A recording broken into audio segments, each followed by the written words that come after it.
Assalamualaikum warahmatullahi wabarakatuh. Halo anak-anakku semuanya.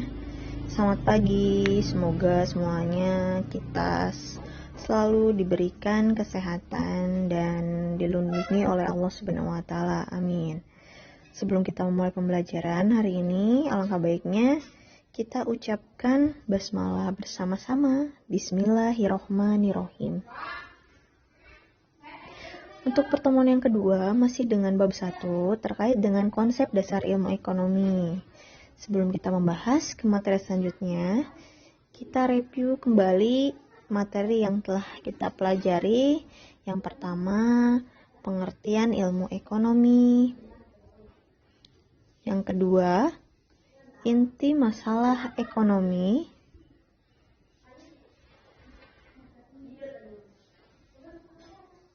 Yang ketiga, menentukan pilihan yang tepat dan skala prioritas. Jadi di sini kalian dilatih untuk bisa menentukan skala prioritas mana yang akan kalian dahulukan ya. Kalau ada yang tidak kalian pahami boleh ditanyakan.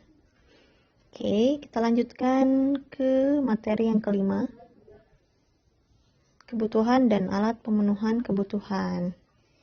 Di sini dibedakan dengan beberapa jenis. Yang pertama berdasarkan tingkat intensitasnya. Ada kebutuhan primer berkaitan dengan kebutuhan pokok kalian, seperti sandang, pangan, papan. Lalu kebutuhan sekunder. Dan yang terakhir, kebutuhan tersier. Ini biasanya berkaitan dengan barang-barang yang mewah. Nah, ada pula yang berdasarkan subjeknya. Yang pertama, kebutuhan individu atau kebutuhan kita pribadi kita misalkan. Lalu ada juga kebutuhan publik atau umum yang sering kita pakai secara bersama-sama, seperti jalan raya, rumah sakit, sekolah, dan lain sebagainya. Lalu jenis kebutuhan berdasarkan waktu. Ada kebutuhan sekarang yang memang urgent harus terpenuhi hari ini, dan kebutuhan yang masa yang akan datang. Misalkan untuk dana pendidikan, dana pensiun, pembuatan rumah, pokoknya yang memang untuk rencana jangka panjang. Itu masuk ke dalam kebutuhan yang akan datang. Oke. Selanjutnya ada jenis kebutuhan menurut sifatnya. Yang pertama ada kebutuhan jasmani, berhubungan dengan raga kita.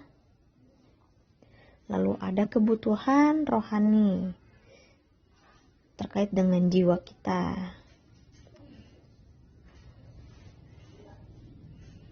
Masih dengan materi kebutuhan dan alat pemenuhan kebutuhan. Intinya kalian pahami ya, bukan hanya dibaca saja. Jika kalian membutuhkan referensi yang lain, itu lebih baik agar kalian lebih paham dan kalian kaitkan dengan kehidupan sehari-hari. Nah, di sini alat pemenuhan kebutuhannya itu ada barang dan jasa. Dapat dibedakan juga berdasarkan jenisnya. Seperti yang pertama, cara memperolehnya. Ada barang ekonomi dan non-ekonomi. Kalau ekonomi itu terkait dengan intinya ada pengorbanan yang kita lakukan sehingga barang itu kita dapatkan gitu. Seperti membeli sepatu, membeli barang-barang kebutuhan pokok dan lain sebagainya. Sedangkan untuk kebutuhan non-ekonomi yang tidak mengorbankan sesuatu hal, misalkan sinar matahari yang sifatnya itu lebih alami. Lalu ada kepentingannya seperti barang inferior. Ini berdasarkan kepentingannya nih, ada barang bekas, barang esensial, barang normal, dan barang yang dibutuhkan.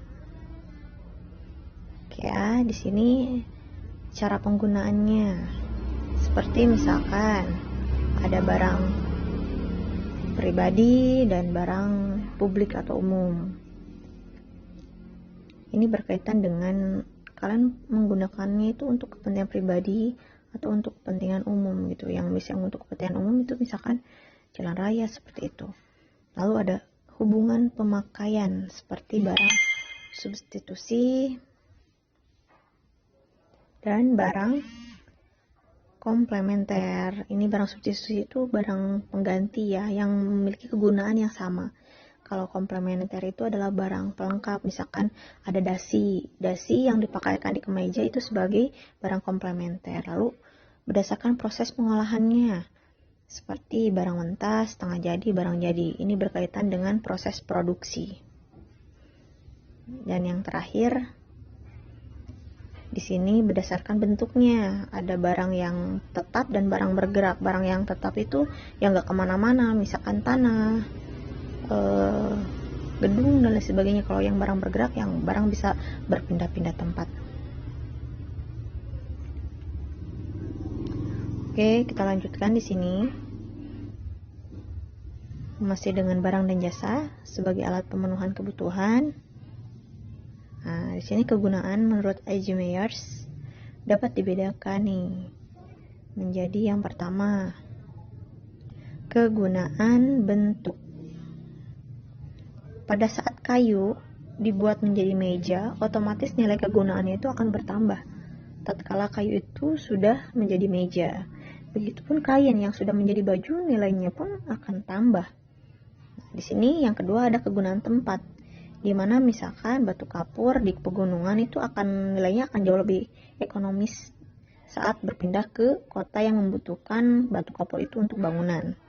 Lalu kegunaan waktu, misalkan seorang menabung untuk masa yang akan datang, di mana pada saat masa yang akan datang dipakai, nilainya itu bertambah. Seperti itu. Yang keempat, ini kegunaan milik. Jadi jika barang itu dimiliki oleh orang yang tepat, maka nilai kegunaannya pun akan bertambah. Seperti itu.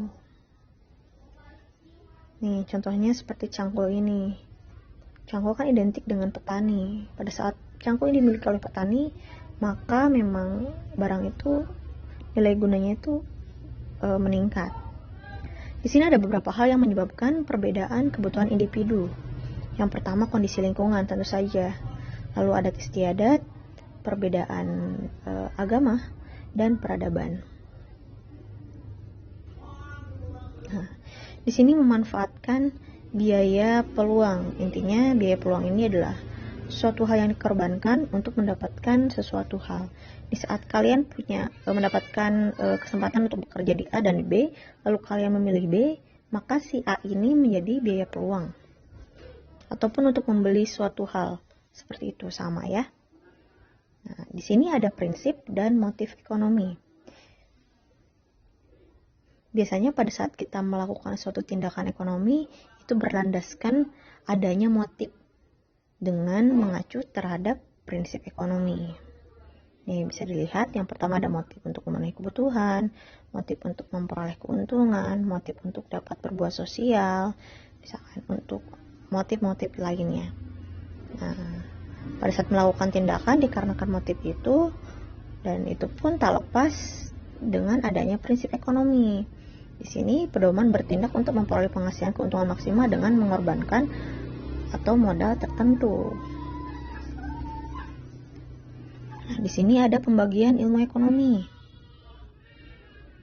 Yang pertama itu intinya ada deskripsi, ada teorinya, lalu ada terapan, dimana pada saat kita melihat nih, misalkan kondisi sekarang ini ekonomi sedang tergoncang oleh pandemi, itu adalah deskripsinya, lalu diterapkan dengan teori, lalu dilihat nih kira-kira kebijakan apa yang harus kita lakukan untuk mengantisipasinya, itu berkaitan dengan terapannya. Dan yang terakhir di sini ada ekonomi syariah. Intinya ekonomi syariah ini memang ekonomi yang berlandaskan Islami, di mana memang di sini bukan hanya untuk kepentingan dunia saja, tetapi untuk kebahagiaan di dunia dan akhirat. Oke ya, anak-anakku semuanya. Ini kita sudah sampai ke bab kita sudah mempelajari secara keseluruhan terkait dengan bab 1. Jika ada yang belum kalian pahami, boleh langsung tanyakan lewat WA ke ibu, di sana sudah ada nomornya.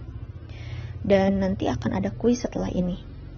Oke ya, terima kasih. Semoga dapat menjadi ilmu yang bermanfaat dan ladang ibadah untuk kita semua. Amin ya rabbal alamin. Wassalamualaikum warahmatullahi wabarakatuh. Kita ucapkan hamdalah